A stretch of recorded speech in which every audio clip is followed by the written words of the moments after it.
முரளி, நாமக்கல்ல கூட இதே மாதிரி தான் காலதாமதமாக வந்திருக்கிறார் விஜய் அப்படின்னு எஃப்ஐஆர்ல குறிப்பிடப்பட்டிருக்கு. தொடர்ந்து நாமக்கலை அடுத்து கரூர்லுமே கூட அதே மாதிரி காலதாமதம் செய்யப்பட்டுதான் அவர் வந்திருக்கிறார். தன்னுடைய அரசியல் வளத்தை பறைசாற்றுவதற்காக காலதாமதத்தை நிகழ்ச்சியுடைய ஏற்பாட்டாளர்கள் செஞ்சிருக்கிறாங்க அப்படிங்கிறது போலீசாருடைய எஃப்ஐஆர்ல குறிப்பிடப்பட்டிருக்கு. இந்த எஃப்ஐஆர்கள் கரூர்லையும் சரி நாமக்கல்லையும் சரி யார் யார் மீது பதியப்பட்டிருக்கு, அவர்கள் மீது என்னென்ன பிரிவுகளின் கீழ் இந்த எஃப்ஐஆர் பதியப்பட்டிருக்கு முரளி? நிச்சயமாக, அதாவது விஜயுடைய இந்த நிகழ்ச்சியை பொறுத்தவரை ஒவ்வொரு மாவட்டத்திலும் நடத்தப்பட்டு வருகிறது. இந்த நாமக்கல் மற்றும் கரூர் மாவட்டத்தை பொறுத்தவரை நேற்று முன்தினம் 3வது நிகழ்ச்சியாக நடத்தப்பட்டது. இந்த நிகழ்ச்சியில் தான் விஜய் அவர்கள் காலதாமதமாக வீட்டிலிருந்து, அதாவது அவருக்கு ஒதுக்கப்பட்ட நேரம் 10 மணி என்றால் அவர் வீட்டிலிருந்தே அந்த 10 மணிக்கு தான் கிளம்பி இருக்கிறார். அது மட்டுமில்லாமல் இங்கிருந்து புறப்பட்டு திருச்சி சென்று அங்கிருந்து நாமக்கல் மற்றும் கரூர் இது போன்ற திட்டம் எடுக்கப்பட்டிருக்கிறது. இந்த திட்டத்தை பொறுத்தவரை சென்னையிலிருந்து புறப்படக்கூடிய ஒரு தமிழக வெற்றி கழக நிர்வாகிகள், அதே போன்று நாமக்கல் சேரக்கூடிய நிர்வாகிகள், அது மட்டும் இல்லாமல் அங்கிருந்து நாமக்கல்லில் இருந்து புறப்பட்டு கரூர் வரைக்குமே அவருடைய நிர்வாகிகள் தொடர்ச்சியாகவே சென்று கொண்டிருக்கிறார்கள். இதனுடைய அழுத்தம் காரணமாக தான் போலீசாரால் கட்டுப்படுத்த முடியாத ஒரு தகவல் ஏற்பட்டதாக தெரிவிக்கப்பட்டிருக்கிறது. அது மட்டும் இல்லாமல் இந்த தகவலை பொறுத்தவரை நாமக்கல்லிலும் வழக்கு பதிவு செய்யப்பட்டதாக கூறப்பட்ட நிலையில் அங்க இருக்கக்கூடிய மாவட்ட செயலாளர்கள் மீது வழக்கு பதிவு செய்யப்பட்டிருக்கிறது. அது மட்டுமில்லாமல் நிகழ்ச்சி ஏற்பாட்டாளர் மீதும் வழக்கு பதிவு செய்யப்பட்டிருக்கிறது. இந்த நிலையில் இதனை அடுத்து இந்த கரூரில் நடைபெற்ற இந்த சம்பவம் தொடர்பாக கிட்டத்தட்ட 41 நபர்கள் உயிரிழந்திருக்கிறார்கள். இவர்களுடைய தகவலை அடுத்து உடனடியாக தமிழக முதலமைச்சர், துணை முதலமைச்சர் மற்றும் அமைச்சர் பெருமக்கள் நேரடியாக சென்று ஆறுதல் தெரிவித்திருக்கிறார்கள், நிதி நிவாரணமும் அளித்திருக்கிறார்கள். இந்த நிலையில் இவர்கள் மீது வழக்கு பதிவு செய்யப்பட்டதை அடுத்து தொடர் விசாரணைகள் நடத்தப்பட்டு வருகிறது. அதாவது இந்த விவகாரத்தை அடுத்து இந்த 5 பிரிவின் கீழ் வழக்கு பதிவு செய்யப்படுகிறது. அதாவது கொலையாகாத மரணம், அதாவது அதிகப்படியான கூட்டத்தை ஏற்படுத்துதல், அது மட்டும் இல்லாமல் அரசுக்கு இழப்பீடு ஏற்படுத்துதல், பொது சொத்தை சேதப்படுத்துதல் உள்ளிட்ட 4 பிரிவின் கீழ் வழக்கு பதிவு செய்யப்பட்டது.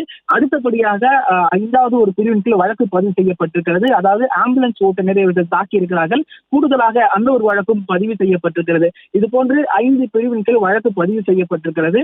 அந்த கரூர் மாவட்ட செயலாளர் மற்றும் துணை செயலாளர் மற்றும் தமிழக வெற்றி கழகத்துடைய பொதுச் செயலாளர் மற்றும் 4 பேர் மீது இந்த வழக்கானது பதிவு செய்யப்பட்டிருக்கிறது. ஆனால் இதுவரை அவர்கள் நேரில் அழைத்து விசாரணை செய்யவில்லை என காவல்துறை தரப்பில் தகவல் தெரிவிக்கப்பட்டிருக்கிறது. இந்த நிலையில் தற்பொழுது சென்னையில் விஜய் இருந்திருக்கிறார். மேலும் பொதுச் செயலாளர் மற்றும் அதே போன்று துணை பொதுச் செயலாளர் மற்றும் மாவட்ட செயலாளர்கள் கரூரில் இருப்பதாக ஒரு தகவல் வெளியாகி இருக்கிறது. அவரிடம் விசாரணை நடத்தவிட்ட பிறகுதான் அடுத்த கட்ட தகவல்கள் தெரிவிக்கப்படும் என தெரிவிக்கப்பட்டிருக்கிறது. இதற்கிடையே இவர்கள் முன்ஜாமீன் பெற இருப்பதாகவும் காவல்துறை தரப்பில் ஒரு தகவல் வெளியாகி இருக்கிறது. ஏதேனும் கைது செய்ய வாய்ப்பு இருக்குமா என்ற அடிப்படையில் தான் தற்பொழுது விசாரணை நடத்தப்பட்டு வருகிறது. இன்று மாலைக்குள் அந்த விசாரணையுடைய இறுதி கட்டம் தெரிய வரும் என காவல் கண்காணிப்பாளர் அவர்கள் தகவல் தெரிவித்திருக்கிறார். சார் முரளி, விஜயுடைய மக்கள் சந்திப்பு பயணத்திற்கு ஒவ்வொரு மாவட்டத்திலும் மாவட்ட செயலாளர்களுக்கு அந்தந்த மாவட்டத்துடைய காவல்துறை சார்பில் வழிகாட்டு நெறிமுறைகளை பின்பற்ற வேண்டும் அப்படின்னு சொல்லப்பட்டாலுமே கூட நாமக்கல்லையும் கரூரிலுமே பார்த்தீங்கன்னா நிறைய விதிமீறல்கள் நடைபெற்றதா சொல்லப்பட்டிருக்கு. விஜயுடைய வாகனம் திட்டமிட்டபடி வகுத்து கொடுத்த பாதைக்கு வராம ராங் ரூட்ல வந்திருப்பதா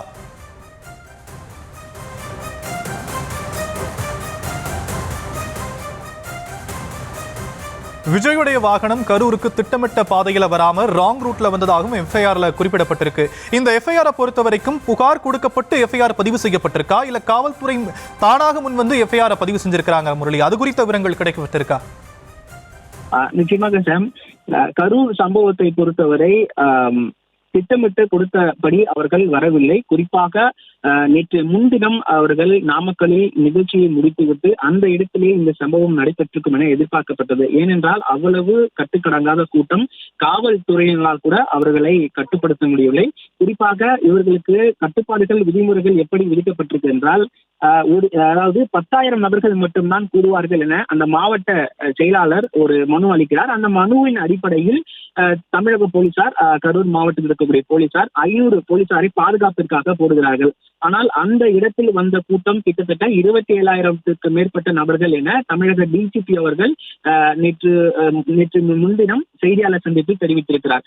ஆகவே இவர்கள் கொடுத்த அந்த வாக்குறுதி ஒரு பொய்யான வாக்குறுதி. 10,000 நபர்கள் என சொல்லிவிட்டு கிட்டத்தட்ட அந்த கரூர் இடத்தில் மட்டும் 30,000 நபர்கள் கூடியிருக்கிறார்கள். அது மட்டும் இல்லாமல் நாமக்கல்லில் நடந்த இந்த நிகழ்ச்சி முடிந்து அங்கிருந்து வர காய்ந்த கூட்டமும் பாதி நபர்கள் தொடர்ச்சியாக அவருடைய வாகனத்தை பின்தொடர்ந்து கிட்டத்தட்ட கரூர் வரைக்குமே சென்றிருக்கிறார்கள். அந்த கூட்டமும் அதிகரித்திருக்கிறது. இந்த இடத்தை பொறுத்தவரை மாவட்ட செயலாளர் கேட்ட இடம்தான் ஒதுக்கப்பட்டதாகவும், அதே போன்று விஜய் அவர்கள் பேசக்கூடிய ஒரு இடம் ஒதுக்கப்பட்டிருக்கிறது. அந்த இடத்தை வண்டி நிற்காமல் இவர்கள் அந்த குறுகிய பாதையில் நின்று பேசியதாக ஒரு தகவல் வெளியாகி இருக்கிறது. அதன் அடிப்படையில் தாங்கள் ஒதுக்கப்பட்ட, அதாவது காவல்துறை ஒதுக்கப்பட்ட இடத்தில் விஜய் பேசாமல் அந்த இடத்தை தாண்டி அவர்கள் அந்த குறுகலான இடத்தில் தான் அவர் பேசியதாக கூறப்படுகிறது. அந்த இடத்தில் தான் பல்வேறு இளைஞர்கள், தமிழக வெற்றி கழகத்தை சார்ந்த நபர்கள் மரத்தின் மீது ஏறுவது, அதே போன்று கட்டவுட்டின் மீது ஏறுவது, அந்த கிளைகள் உடைந்துதான் கீழே இருக்கக்கூடிய பொது மக்கள் மீது விழுந்திருக்கிறார்கள். அங்கு இருக்கக்கூடிய குழந்தைகள், பெண்கள் என கிட்டத்தட்ட 20க்கும் மேற்பட்டோர் இருந்திருக்கிறார்கள். இந்த சம்பவம் தொடர்பாக தான் தற்பொழுது இந்த வழக்கு பதிவு செய்து விசாரணை நடத்தப்பட்டு வருகிறது.